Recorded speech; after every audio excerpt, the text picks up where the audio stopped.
হুম। বহু iconic project আছে যেগুলো বন্ধ হয়ে আছে। ভারতের তরফ থেকে যেগুলো এলওসি দেওয়ার কথা ছিল সেগুলো দেওয়া হয়েছে কিনা, অনেক হুম। দ্বিপাক্ষিক বিষয় যেগুলো রয়েছে, অমীমাংসিত অনেক বিষয় এখানে আলোচনা হতে পারে। দেশের একটা তাগিদ, রাজনৈতিক স্তরে যে কথাবার্তা হচ্ছে সেগুলোর সঙ্গে এই সরকারের যে ব্যাপারটা, সরকারের সঙ্গে সরকারের যে সম্পর্ক, সরকার যখন বাইরে এসে কোনো কথা বলেন না, সেটা তখন তার কনস্টিটিউয়েন্সিকে সন্তুষ্ট করার জন্য। এবার তিনি যে বাথরুমে গিয়ে বসে কথা বলছেন না, সেটা আমি জানবো কি করে?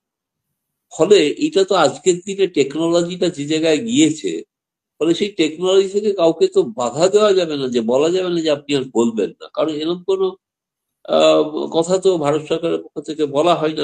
সমাধান শব্দটা অনেক বড়, আমি সেটা এখনো বলতে পারছি না যতক্ষণ না বৈঠকটা ঘটছে। কিন্তু এটা প্রথম কথা হচ্ছে যে এই বৈঠকটা হচ্ছে একটা বার্ষিক বৈঠক হয়ে থাকে দু দেশের মধ্যে, পরামর্শ মন্ত্রণালয়ের পরামর্শমূলক বৈঠক। এখানে অনেকগুলো, এইটা তো সচিব পর্যায়ের বৈঠক হয়, মানে এখানে তো রাজনৈতিক সিদ্ধান্ত হয় না। এখানে একটা রোড ম্যাপ তৈরি হয় যে ভবিষ্যতে কি ধরনের উভয় দেশ কোন পথে যাত্রা করবে, সেটার একটা রোড ম্যাপ তৈরি হয়। সেটা পরে রাজনৈতিক নেতৃত্ব, যখন পররাষ্ট্রমন্ত্রী পর্যায়ে বৈঠক হয় বা প্রধানমন্ত্রী এবং আপনাদের প্রধানমন্ত্রী নেই, আপনাদের উপদেষ্টা, সেই পর্যায়ের বৈঠক হবে, তখন কিন্তু সেখানে হয়তো চূড়ান্ত সিদ্ধান্ত হবে। এখন আর একটা দ্বিতীয় জিনিস জানা দরকার, যে পররাষ্ট্র সচিব, ভারতের পররাষ্ট্র সচিব মানে নিজে থেকেই আপনা আপনি যাচ্ছেন না। আপনাদের পররাষ্ট্র সচিব তিনি আমন্ত্রণ জানিয়েছেন, এটা নিয়ম, প্রথাগত নিয়ম, কূটনৈতিক নিয়ম। তার আমন্ত্রণ গ্রহণ করে ভারতের পররাষ্ট্র সচিব যাচ্ছেন।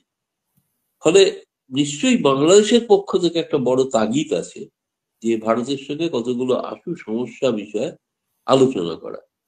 আমার নিজের ধারণা, যেটা এই মুহূর্তে সব থেকে বড় জটিলতা, যেটার ব্যাপারে বাংলাদেশের মিডিয়ায় খুব একটা প্রকাশিত হয়নি, সেটা হচ্ছে একটা উভয় দেশের মধ্যে একটা ট্রাভেল ডকুমেন্ট বলে প্রোটোকল স্বাক্ষরিত হয়েছিল 2018 সালে, যেটা 5 বছরের জন্য।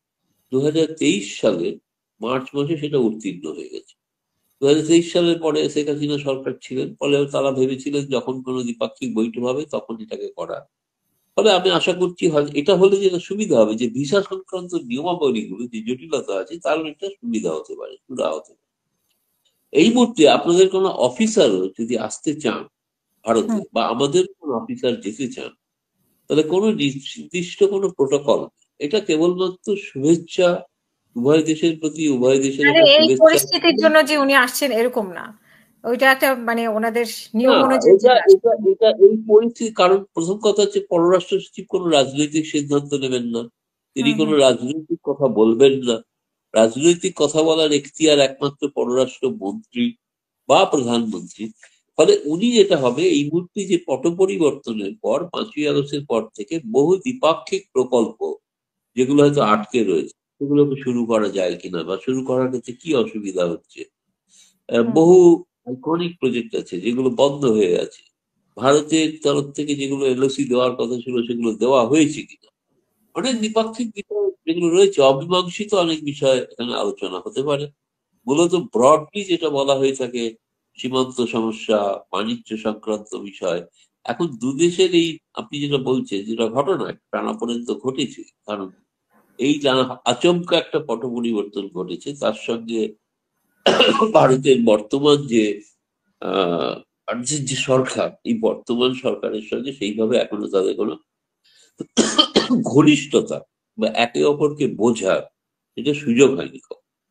মানে আমি আশা করছি যে এটা দিয়ে সেই প্রথম পদক্ষেপ, যেটা দিয়ে শুরু হবে, এটা সফল হতে পারে, ব্যর্থ হতে পারে। এটা হুম। যেরকম নয় যে সফল হবেই বলে আমি ভবিষ্যৎবাণী করি, তা নয়। এমন হতে পারে এমন কিছু বিষয় আলোচিত হলো, যে আলোচনাগুলোতে ভারত একটু সহমত হলো না, বা বাংলাদেশ, ভারত যা বললো বাংলাদেশ সহমত হলো না। কিন্তু ব্রডলি আমার মনে হয় এটা উভয় দেশের যে কারণে বৈঠকটা, যে এই বৈঠকগুলো কি হয় জানেন, আমরা যখন বৈঠক হয় তারপরে যখন সংবাদ সম্মেলন করে বলা হয়, তখন আমাদের ধারণা হয় যে সেদিন এই বৈঠকে এই সিদ্ধান্তগুলো হয়েছে। এই বৈঠকের আগে একটা ব্যাকডোর, একটা ডিপ্লোম্যাটিক লেভেলে আলোচনা চলছে, কোন বিষয়ে সহমত হবে বা কোন বিষয়ে অসহমতি হবে, সেটা কিন্তু পররাষ্ট্র সচিব যাওয়ার আগেই কিন্তু ঠিক হয়ে যাবে। ফলে হুম। এটা উনি যাওয়ার পর যেটা ঘটবে সেটা হচ্ছে একটা আনুষ্ঠানিকতা। তবে ভারতের পররাষ্ট্র সচিব, তিনি পররাষ্ট্র সচিব হওয়ার পর সাধারণত অনেকগুলো প্রতিবেশী দেশে গেছেন, কিন্তু বাংলাদেশে যাননি। বাংলাদেশ এই প্রথম যাচ্ছেন, এবং ফলে নিঃসন্দেহে এই বিষয়ে একটা দ্বিপাক্ষিক আলোচনা করে একটা কোনো ভবিষ্যতের রোড ম্যাপ, আমি অন্তত মনে করি যে উভয় দেশের একটা তাগিদ, রাজনৈতিক স্তরে যে কথাবার্তা হচ্ছে সেগুলোর সঙ্গে এই সরকারের যে ব্যাপারটা, সরকারের সঙ্গে সরকারের যে সম্পর্ক, সরকার যখন বাইরে এসে কোনো কথা বলেন না, সেটা তখন তার কনস্টিটিউয়েন্সিকে সন্তুষ্ট করার জন্য, সেটা হুম। আদৌ আলোচনা হয়েছে কিনা কেউ জানে না। কিন্তু উভয়ের মধ্যে যদি একটা যৌথ বিবৃতি বা একক বিবৃতি যাই হোক না কেন, সেটা থেকে বোঝা যায় যে কোন কোন বিষয়ে আলোচনা হলো, ভবিষ্যতে কি হবে আলোচনা। হুম। এখন সেটা না দেখে এখনই এটা খুবই, আমি বলবো যে এটা খুবই তাৎপর্যপূর্ণ সফর। বিশেষ করে ভারত যখন এই পরিস্থিতি, আপনি যেখানে বলছেন ভারতের মিডিয়া এত কিছু প্রচার করছে, সেই অবস্থায় সেগুলোকে উপেক্ষা করে, ওই আপনি একজন বিজেপি নেতার নাম করলেন, তাকে উপেক্ষা করে, তাদেরই সরকার কিন্তু, তাদের উপেক্ষা করে ভারতের পররাষ্ট্র সচিব যাচ্ছেন, মানে কোথাও একটা তাগিদ আছে সম্পর্কটা আবার কি করে, মানে ওই আমি বলবো না যে এখানে কিন্তু একটা রিসেট বাটন টাপার প্রয়োজনীয়তা আছে, যাতে সম্পর্কটা আবার পুনরায় ফিরে আসে। সেটা তোমার কি জানো তো, সাংবাদিকদের একটা প্রবণতা আছে যে নেতিবাচক খবর হলে খুব লাভ হয়, এটা প্রথম পাতায় ছাপা হয়, পজিটিভ খবর ছাপাই হয় না। এটা দুর্ভাগ্যজনক বিষয়। ফলে আমি জানি না এরকম কোনো কিছু ঘটবে কি ঘটবে না এখনো বলা যাচ্ছে না, কিন্তু আমি যেটা বলবো, বৃহত্তর যে বিষয়টা, বাংলাদেশের মধ্যেই বা ভারতের মধ্যেও থাকতে পারে এমন কিছু পক্ষ আছে যারা কিন্তু চান না যে ভারত বাংলাদেশের সম্পর্কটা উন্নত হোক। ফলে এই মুহূর্তে তারা কিন্তু খুব প্রভাবশালী হয়ে উঠেছে, যারা চান না এই যে এত তীব্র ভারত বিরোধী প্রচার। আমি এটাকে দেখছি, এটা ভারতের প্রতি উষ্মা নয় বা ক্ষোভ বা দেশ নয়, এটা হচ্ছে যে ভারতের সঙ্গে বাংলাদেশের সম্পর্কটাকে বিষিয়ে দিতে হবে।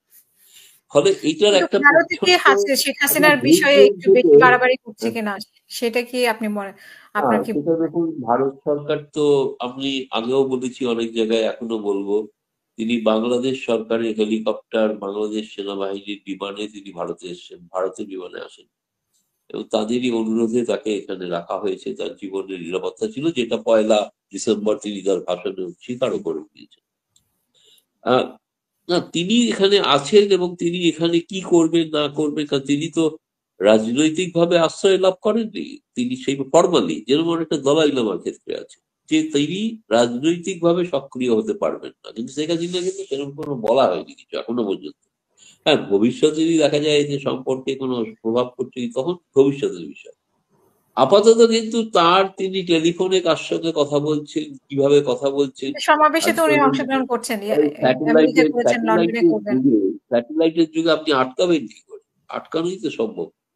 তিনি তার বাড়িতে বসে যদি বললেন যে ড্রয়িং রুম থেকে কথা বলতে পারবেন না, বা তিনি যে বাথরুমে গিয়ে বসে কথা বলছেন না, সেটা আমি জানবো কি করে? ফলে এটা তো আজকের দিনে টেকনোলজিটা যে জায়গায় গিয়েছে, ফলে সেই টেকনোলজি থেকে কাউকে তো বাধা দেওয়া যাবে না, যে বলা যাবে না যে আপনি আর বলবেন না, কারণ এরকম কোনো আহ কথা তো ভারত সরকারের পক্ষ থেকে বলা হয় না, আমি জানি না। আগামীকাল এটা প্রশ্নটা করলে আরো ভালো হতো, এই কারণেই যে আগামীকাল আমাদের পররাষ্ট্র মন্ত্রণালয়ের সাপ্তাহিক ব্রিফিং আছে, হয়তো এই প্রশ্নটাই উঠবে যে শেখ হাসিনা যে বলছেন ভারত থেকে, এটাতে কোনো সম্পর্কে প্রভাব পড়ছে কি পড়ছে না। আমার মনে হয় সেটা হয়তো নয়, কারণ যে ধরনের কথাবার্তা বাংলাদেশ থেকেও হচ্ছে তাতে যেমন ভবিষ্যতে প্রভাব পড়বে না, তেমনি এখান থেকে কে কি বলছেন সেটাও প্রভাব পড়বে না, এটা এক। আর দ্বিতীয়ত আমার কাছে যেটা মনে হয়, দেখুন, আপনারা যে নেতাদের কথা বলছেন ভারতে, এটার পেছনে একটা আভ্যন্তরীণ রাজনীতি আছে। সেই রাজনীতিটা কিন্তু বাংলাদেশের দিকে আপনাদের মনে হচ্ছে আপনাদেরও হয়তো খুব অপমান করা হচ্ছে, কিন্তু আসলে পশ্চিমবঙ্গের রাজনীতিতে সেটাকে একটা মেরুকরণের প্রক্রিয়া করার চেষ্টা হচ্ছে, বা ভারতের, যে হিন্দুরা আক্রান্ত। অতএব এই বিষয়ে প্রচার করলে হিন্দুদের একত্রিত করা যায় খুব সহজেই, এবং যেটা ভারতীয় জনতা পার্টির একটা অন্যতম ইম্পর্টেন্ট কনস্টিটিউয়েন্সি, তারা হিন্দুদের রক্ষক বলে বলা হয়ে থাকে, হিন্দুদের হৃদয় সম্রাট বলা হয়ে থাকে তাদের নেতাকে। ফলে তারা এইটা ভারতের রাজনৈতিক আভ্যন্তরীণ রাজনৈতিক কারণে এটাকে ব্যবহার করছে, এবং সেই সুযোগটা আমি বলবো বাংলাদেশের কিছু মানুষ সেটা করে দিচ্ছে। তারা হয়তো কারণ আমার জেনারেল ধারণা, অভিজ্ঞতা, মৌলবাদ সবসময় আর এক ধরনের মৌলবাদকে প্রশ্রয় দেয়, এরা একে অপরের উপর ভরসা করে বেঁচে থাকে, একজন না থাকলে আরেকজন থাকবে। যদি হুম, ইসলামিস্ট মৌলবাদী না থাকে তাহলে হিন্দু মৌলবাদী থাকবে না, আর হিন্দু মৌলবাদী না থাকলে ইসলামিস্ট মৌলবাদী থাকবে না। এরা দুজন দুজনকে বাঁচিয়ে রাখে। ফলে এই কারণেই আমার কাছে মনে হয়েছে যে এটা ভারতের সার্বিকগত যে সর্বতভাবে যে গোটা ভারতবর্ষে তারা যে মানুষ, তারা কিন্তু চান না যে দুদেশের মধ্যে সম্পর্কটা এত বিষাক্ত হোক। এত ঘনিষ্ঠতা রয়েছে, বিশেষ করে আপনারা তো পশ্চিমবঙ্গের কথা বলেন, আজকাল পশ্চিমবঙ্গের বাইরে সুদূর দক্ষিণে তামিলনাড়ুতে পর্যন্ত, ব্যাঙ্গালোরে, কর্ণাটকে পর্যন্ত বাংলাদেশিরা আসছে। ফলে এটা নিঃসন্দেহে, এবং আমি ত্রিপুরা তো বাদই দিলাম, ফলে এটা তো ভারতীয় যে ব্যবসা করতেন যারা, তাদের পক্ষে একটা বড় ধরনের ক্ষতি হচ্ছে, এতে কোনো সন্দেহ নেই। সুতরাং আশা করবো যে আমি 10 তারিখের হ্যাঁ, বৈঠকের পর হয়তো একটা আশার আলো দেখতে পাবো বলে আমি অন্তত বিশ্বাস করি। জি। অনেক ধন্যবাদ।